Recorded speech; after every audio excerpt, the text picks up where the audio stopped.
छोड़ दी हमने शरारत, छोड़ दिए सपने तुम्हारे, अब भला वो कौन है जो गीत गाता है तुम्हारे।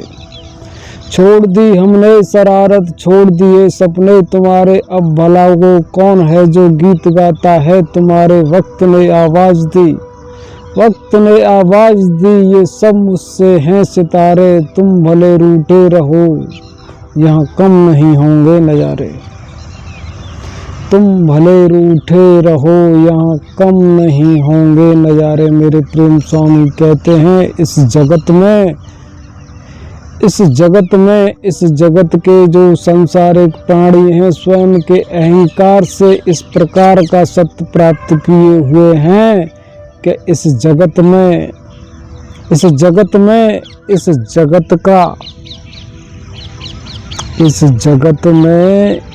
जगत का चेतन सत्य केवल एक मैं हूँ। अर्थात यह स्वयं के अहंकार से, स्वयं के जीवन से, स्वयं के मन बुद्धि विवेक से, स्वयं का इनका जो छल बल है, इससे यह ऐसा जान लेते हैं कि यह संपूर्ण जगत इनसे परे जैसा है, जो है जड़ है। यह चेतन नहीं है, इसमें जीवन नहीं है, इसमें जान नहीं है, इसमें अहंकार नहीं है, इसमें मन बुद्धि विवेक नहीं है। यह किसी प्रकार से जानने वाला नहीं है, समझने वाला नहीं है, इसके कान नहीं है, इसके आँख नहीं है, इसके मुंह नहीं है। जो कुछ है ऐसा वह मुझ में है, मैं इस जगत को जानने वाला हूँ। इस प्रकार की चेतना इस सांसारिक प्राणी को लगी रहती है और इससे ही यह सांसारिक प्राणी ऐसा जानने वाला है कि यह जगत मुझसे परे जड़ है, जो हूँ वह मैं हूँ।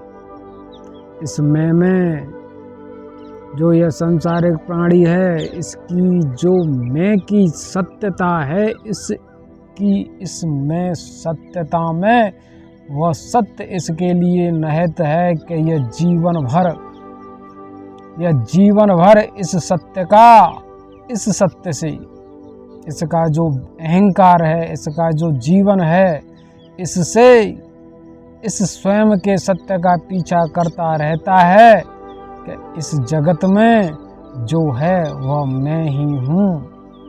और यह मैं स्वयं से इस जगत को जड़ करती रहती है। यह जगत आता है और यह जगत चला जाता है। यह जगत स्वयं के रूप से प्रकट होता है, उत्पन्न होता है, उत्पन्न होकर के जिस प्रकार से यहाँ ठहरता है और ठहर करके यहाँ चला जाता है, और जो इस मध्य बना रहता है वह स्वयं के अहंकार से ऐसा हो जाता है कि यह जगत आ रहा है, यह जगत जा रहा है, पर मैं यहाँ बना हुआ हूँ। ऋतुओं का विनाश करके, समय का विनाश करके, युगों का विनाश करके, दिन रात का विनाश करके जो बना रहता है, उसमें इस प्रकार की चेतना जागृत हो जाती है कि मैं ही यहाँ इस जगत का स्वामी हूँ। मगर मेरे प्रेम स्वामी कहते हैं कि इस जगत का यहाँ कोई स्वामी नहीं है। यह जगत आता है और जाता है, तुझ जैसे यहाँ हजारों लाखों क्षण मात्र में उत्पन्न होते हैं और उनका विनाश अंत हो जाता। उत्पन्न हुए संसारिक प्राणियों का, ऐसे अहंकार का, ऐसे जीवन का यहाँ क्षण मात्र में विनाश हो जाता है, अंत हो जाता है। फिर उसमें तेरा अहंकार क्या? यह जो तेरा अहंकार है, यह जो तेरा मन बुद्धि विवेक है, जो यह तेरा जीवन है, तेरे जीवन की जो ऐसी सत्यता है कि मैं यहाँ अटल हूँ, तो ऐसा जान ले कि स्वयं के इस अटल जीवन से यह जो तेरा जीवन है युगों युगों का है, हजारों लाखों करोड़ों युगों का है। इस स्वयं के जीवन की इस समय से तुलना करते हुए इस जीवन को जितने समय से बांध सकता है बांध, मथ सकता है मथ करके स्वयं के लिए यह निर्धारित कर कि तू स्वयं की आयु से इस जगत में कितना है। स्वयं के जीवन का निर्धारण करके यह तय कर कि तू इतनी आयु से है, इस आयु की तुलना मेरी इस ब्रह्म कला से कर। मेरे प्रेम स्वामी की इन संसारिक प्राणियों के लिए इस जीवन में, इस जीवन को जीने का जो अहंकार रखते हैं, उनके लिए ऐसी चुनौती है कि यह स्वयं के जीवन से, स्वयं की आयु से इस सत्य की सत्यता को निर्धारित करके मुझसे तुलना करें। मेरी जो काल कला है, मेरा जो विषय लोक है, जो यह ब्रह्मांड है, इससे यह तुलना करें कि इस ब्रह्म जगत में इनके जीवन की सत्यता का आयाम क्या है। हे मनुश्रेष्ठ, जो संसारिक प्राणी स्वयं के जीवन को यहाँ अखंड जान लेता है, अनंत जान लेता है, उसके ऐसे जीवन की सत्यता इस ब्रह्म ब्रह्मांड से करने पर अति सूक्ष्म हो जाती है, नगण्य हो जाती है। इसके जीवन का कोई यहाँ महत्व ही नहीं रहता। जो स्वयं की आयु से अनंत है, घनघोर है, उसका यह ऐसा जीवन सूक्ष्म हो जाता है। सूक्ष्म जीवन से जो इस जगत में क्षण मात्र का जीवन है, जो कीट पतंगों का, घास फूस का जीवन देख जान रहा है, इनसे स्वयं की तुलना करता है कि ये आए और चले गए। इस जगत में जो संसारिक प्राणी, इस जगत में जो संसारिक प्राणी, जो इस जीवन को जीने वाला है, वह ऐसा संसारिक प्राणी स्वयं के अहंकार से अगर यह जान ले कि इन कीट पतंगों का जीवन क्षण मात्र का है, घास फूस का जीवन क्षण मात्र का है, इनसे स्वयं के जीवन की तुलना कर ले, तो इनके जीवन पर बांध लगा करके, बांध बना करके इसका जीवन इस जगत में अति विशाल हो जाता है। और यह ऐसा जानने वाला है कि यह सब विनाशी हैं और इस जगत में केवल एक मैं अविनाशी हूँ। इस जगत में स्वयं के जीवन को सूक्ष्म करने की, इस जगत में स्वयं के जीवन को सूक्ष्म करने की, स्वयं के जीवन को नगण्य करने की सत्यता मेरे ब्रह्म विधि काल से है। जो स्वयं की तुलना इस ब्रह्मांड से करने वाला है, वह सूक्ष्म हो जाता है, और जो इस जगत में स्वयं की तुलना इन कीट पतंगों से करने वाला है, क्षण मात्र के जीवन से करने वाला है, जो एक ही क्षण में जन्म लेकर विनाश को प्राप्त हो जाता है, उससे करने वाला है, इसका जीवन इन पर बांध बना करके एक विशाल सरोवर की भांति हो जाता है। इसका जीवन ऐसे जीवन को जानते हुए विशाल हो जाने वाला है, और यह जानने वाला है कि मेरा जीवन तो यहाँ अति विशाल है, अति विशेष है, अति महत्वपूर्ण है।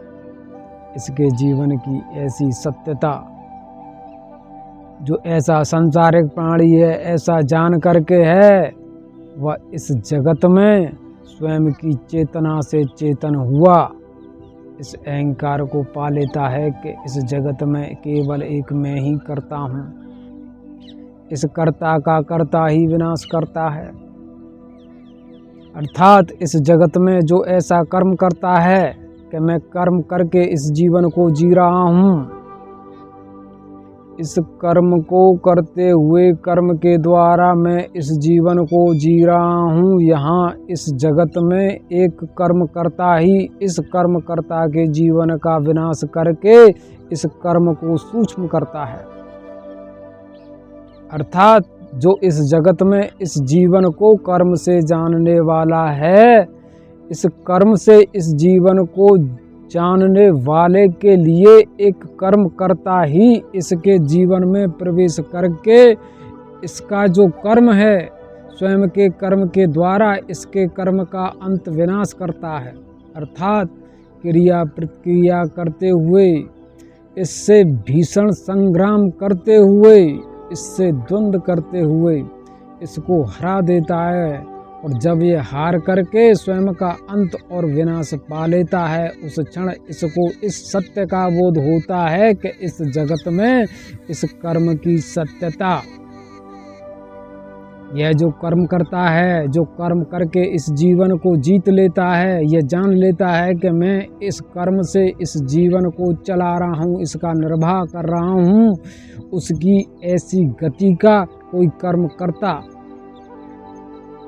यह जल है, यह अग्नि है, यह वायु है, यह थल है, यह कीट पतंगे हैं, ऐसे सूक्ष्म जीवों की सत्यता जिसे यह नगण्य करके है, सूक्ष्म जान करके है, यही सूक्ष्म जगत इसमें प्रवेश करके जब इसके जीवन का अंत विनाश करता है, स्वयं के कर्म से इसके कर्म को सूक्ष्म कर देता है, तब यह जानता है कि इस जगत में इस कर्म की सत्यता का कोई महत्व नहीं है। अर्थात जो सांसारिक प्राणी इस जगत में कर्म से जीता है, कर्म से स्वयं को जान लेता है, उस सांसारिक प्राणी के लिए इस जगत में कर्म ही इसमें प्रवेश करके इसके कर्म का अंत विनाश करता है और इस कर्म को सूक्ष्म कर देता है, इसको महत्वहीन कर देता है। यह जगत कर्म से है, यह जगत कर्म से है, पर मेरे प्रेम स्वामी कहते हैं कि यह जगत मेरे कर्म से है, यह मेरे प्रेम कर्म से है, मेरी विधि से है, मेरी काल कला से है। यह जगत भले ही स्वयं के रूप से, स्वयं के रूप में कर्म प्रधान है। कर्म प्रधानता का अर्थ क्या है? जो इस जगत में जन्म जीवन पा करके कर्म से स्वयं को रचता है, कर्म से स्वयं का दर्शन भोग करता है, कर्म से इस जीवन को जानता है, जिसके लिए इस जीवन में कर्म का महत्व बढ़ जाने वाला है, उसके लिए सत्यता इस जगत में इस जगत के कर्म प्रधान हो जाने की है। वह कर्म से ही इस जीवन को जानने वाला है, पर इस कर्म का इस जगत में कोई महत्व नहीं है, कोई स्थान नहीं है, क्योंकि एक ओर यह जगत कर्म प्रधान है तो दूसरी ओर यह जगत प्रेम प्रधान है।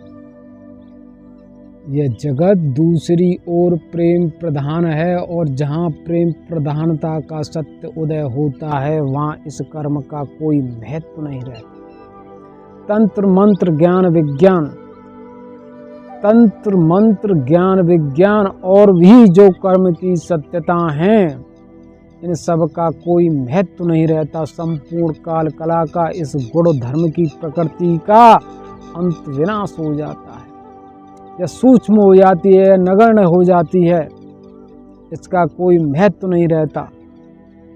महत्व किसका रहता है? महत्व इस प्रेम का रहता है। मेरे प्रेम स्वामी कहते हैं यह संपूर्ण जगत मेरे प्रेम से है और जब तक मेरा प्रेम है तब तक यह जगत है।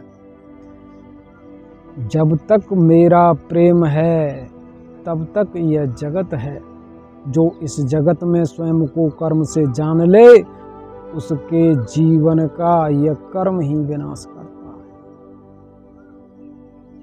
उसके जीवन का यह कर्म ही विनाश करता है और जो इस जगत में इस कर्म से स्वयं के कर्म का विनाश जान ले, वह निस्संदेह मेरे प्रेम को प्राप्त होता है। अर्थात इस जगत में प्रेम को मेरे प्रेम स्वामी कहते हैं कि इस जगत में अगर मुझे जानना है, मेरे प्रेम को जानना है, तो हे संसारिक प्राणी, तू स्वयं से स्वयं के प्रेम का, स्वयं से स्वयं के प्रेम का इस कर्म के द्वारा अंत विनाश कर, और इस स्वयं के प्रेम का इस कर्म के द्वारा अंत विनाश हो जाएगा तो तू इस जगत में मेरे प्रेम को जानने वाला होगा।